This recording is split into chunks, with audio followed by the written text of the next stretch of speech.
সাপে কামড় দিলে যেটা হয় আপনার যদি বিষাক্ত সাপ কামড় দেয় তাহলে তো অবশ্যই যদি সঠিক সময়ে হাসপাতালে নিয়ে না যাওয়া হয় তাহলে মৃত্যুর একটা সম্ভাবনা থাকে এবং মৃত্যুই ঘটে যদি বিষাক্ত সাপের কামড় দেয়। বাংলাদেশে প্রায় ১০০ প্রজাতির উপরে সাপ পাওয়া যায়। ১৫ থেকে ১৬ প্রজাতির সাপ সমুদ্রের নিচে থাকে যারা বিষাক্ত, তাদের সাথে আমাদের দেখা হয় না, কিন্তু আমাদের সাথে দেখা হয় এরকম ১০ থেকে ১২ প্রজাতির সাপ আছে যারা বিষাক্ত। তার মানে বেশিরভাগ সাপের কামড়ই কিন্তু নির্বিষ। এই কারণেই ওঝাদের এত কেরামতি হয় যে ১০০টা সাপের কামড়ের ৮৫টাই এমনিই ভালো হয়ে যায়। সো সাকসেস রেটটা অনেক ভালো। সাপের কামড় মানুষকে কিভাবে ক্ষতিগ্রস্ত করে? প্রায় ৪ লাখের কাছাকাছি সাপের কামড় আমাদের দেশে ঘটে থাকে বছরে। বাংলাদেশে যে সাপের প্রজাতিগুলো রয়েছে তার মধ্যে ১২ থেকে ১৫ প্রজাতির সাপ হয়েছে বিষাক্ত। এই ছাড়া বাকি সবই কিন্তু বিষহীন। বাংলাদেশে প্রায় ১০০ প্রজাতির উপরে সাপ পাওয়া যায়।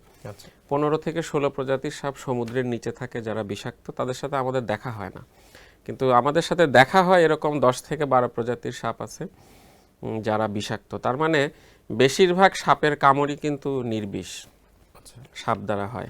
এই কারণেই ওঝাদের এত কেরামতি হয় যে ১০০টা সাপের কামড়ের ৮৫টাই এমনিই ভালো হয়ে যায়। সো সাকসেস রেটটা অনেক ভালো।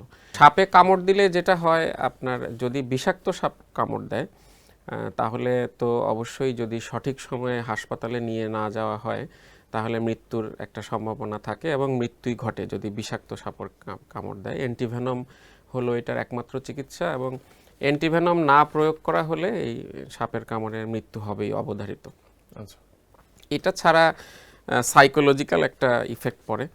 একটা বড় অংশের রোগীরা মানসিকভাবে অনেক ভীত হয়ে যান। বিষহীন সাপের কামড়কেও অনেকে বিষাক্ত সাপের কামড় মনে করে ফেলেন। সাপটাই তো আমাদের সমাজে খুব ভয়ানক জিনিস, ভয়ানক হিসাবে সবাই জানে। এটা ছাড়াও কিন্তু অব্যবস্থাপনার কারণেও ক্ষতি হয়। প্রায় ১০ থেকে ১৫% রোগীর অঙ্গহানি হয় শক্তভাবে বেঁধে ফেলার কারণে অঙ্গটি, যার কারণে ওনার শিরাধমনী ব্লক হয়ে অঙ্গটা নষ্ট হয়ে যায়। তাছাড়া সাপের কামড় কিছু কিছু সাপের কামড়ের জন্যও অঙ্গহানি হয়, সেটাও একটা বড় অংশের সমস্যা সৃষ্টি করে। তো সব মিলিয়ে এটার বহুমাত্রিক স্বাস্থ্যহানির সম্ভাবনা আছে।